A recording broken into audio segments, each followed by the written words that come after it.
So hi friends. So ఈరోజు మన ALP job సంబంధించింది. దాంట్లో ఏఎల్పి ఎన్ని స్టేజెస్, ఎన్ని ఎగ్జామ్స్ జరుగుతాయి మనం తెలుసుకుందాం. సో మొత్తం 3 ఎగ్జామ్స్ అయితే ఉంటుంది.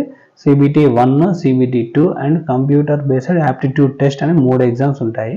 సో సిబిటి 1 గురించి చూస్తే సిబిటి 1లో మనకి 75 మార్క్స్ ఉంటుంది. 75 మార్క్స్లో మనకి 4 పార్ట్స్ అయితే ఉంటుంది సిలబస్.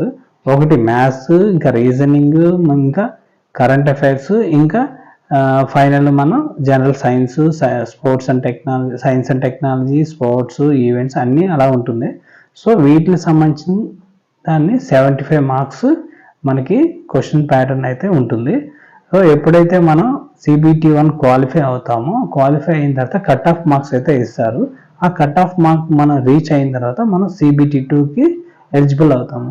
అయితే ఎప్పుడైతే సిబిటి 2కి ఎలిజిబుల్ అవుతామో సో అప్పుడు సిబిటి 2లో కూడా మన సిబిటి ఎగ్జామ్ రాయాల్సి వస్తుంది. సో సేమ్ దానిలాగే సిలబస్ ఉంటుంది. కాకపోతే సిబిటి 2లో 2 పార్ట్లు ఉంటాయి. ఒకటి 100 మార్క్స్, ఇంకోటి 75 మార్క్స్ ఉంటుంది. సో 100 మార్క్స్లో కూడా సిబిటి 1లో ఏదైతే సిలబస్ ఉందో సేమ్ అదే సిలబస్ ఉంటుంది. ఎక్స్ట్రాగా ఇంజనీరింగ్ డ్రాయింగ్, ఇంకా environment education, science and technology అని చెప్పి ఇంకా కొత్తవి ఉంటాయి అన్నమాట. సో దీనివల్ల మనకి 75 మార్క్స్ కాస్త 100 మార్క్స్ అయింది.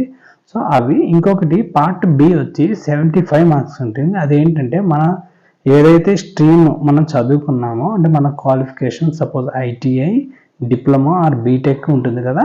సో దానికి సంబంధించిన ఏదైతే స్ట్రీమ్ మనం సెలెక్ట్ చేసామో దానికి సంబంధించింది 75 మార్క్స్ అయితే ఉంటుంది. సో ఈ 75 మార్క్స్ అనేది ఓన్లీ క్వాలిఫైయింగ్ నేచర్. 35% మార్క్స్ మనకి వస్తే మనం క్వాలిఫై అవుతాం. అయితే ఈ మార్క్స్ అనేది నెక్స్ట్ స్టేజ్లో కన్సిడర్ చేయరు. ఓన్లీ 100 మార్క్స్కి ఏదైతే ఉందో పార్ట్ ఏలో ఆ మార్క్స్ మాత్రమే నెక్స్ట్ స్టేజ్ సంబంధించి కన్సిడర్ చేస్తారు. పార్ట్ బి వచ్చి only qualifying nature. Part below ఎవరైతే 100 మార్క్స్ సంబంధించింది cut off railway cut off ఇస్తుందో ఆ కట్ ఆఫ్ రీచ్ అవుతారో, ఆ కట్ ఆఫ్ రీచ్ అయిన తర్వాత మనం పార్ట్ 3 స్టేజ్ 3 అంటే కంప్యూటర్ బేస్డ్ యాప్టిట్యూడ్ టెస్ట్కి మనం ఎలిజిబుల్ అవుతాం అనమాట. సో సింపుల్గా ఇదేంటంటే ఒక సైకో టెస్ట్. దీంట్లో 5 పార్ట్స్ ఉంటాయి. సో ఆ 5 పార్ట్స్ మనం అటెంప్ట్ చేయాల్సిందే. సో మినిమం మనకి 42 మార్క్స్ అయితే ఒక్కొక్క పార్ట్లో రావాలి. వాడు సింపుల్గా దీన్ని బ్యాటరీస్ అన్నాడు.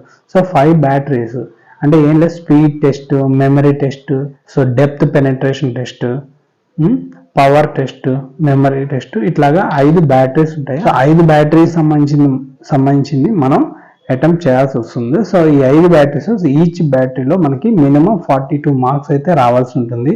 సో 42 మార్క్స్ అయితే ఎవరికైతే వస్తాయో వారినే కన్సిడర్ చేసుకుంటారు. ఈ సైకో టెస్ట్లో ఉపయోగం ఏంటంటే, సో సైకో టెస్ట్ సంబంధించిన మార్క్స్ ఎన్నైతే వస్తుందో దాన్ని 30% వెయిటేజ్, ఇంకా సిబిటి 2లో పార్ట్ ఏలో 100 మార్క్స్ సంబంధించింది 70% వెయిటేజ్, ఆ రెండింటిని తీసుకొని టోటల్ 100% వెయిటేజ్గా కన్సిడర్ చేసి ఫైనల్ మార్క్స్ మనకి రిలీజ్ చేస్తారు. సో ఫైనల్ మార్క్స్ సో దాన్ని బట్టి ఉంటుంది. ఒకవేళ మీరు పార్ట్ ఏ అండ్ సిబిటి 2లో తక్కువ మార్క్స్ వచ్చినా, మనం సైకో టెస్ట్లో ఎక్కువ మార్క్స్ వచ్చినా కూడా మనకి బెనిఫిట్ ఉంటుంది. సో దీని తర్వాత మనకి మెడికల్ ఎగ్జామినేషన్ ఉంటుంది, తర్వాత డాక్యుమెంట్ వెరిఫికేషన్ ఉంటుంది.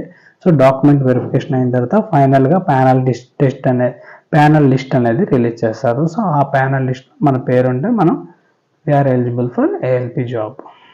ఓకే, సో ఇది ఏఎల్పి దానికి సంబంధించి స్టేజెస్ ఉంటాయో చూసాం కదా. సో నచ్చితే సబ్స్క్రైబ్ చేయండి. థ్యాంక్స్.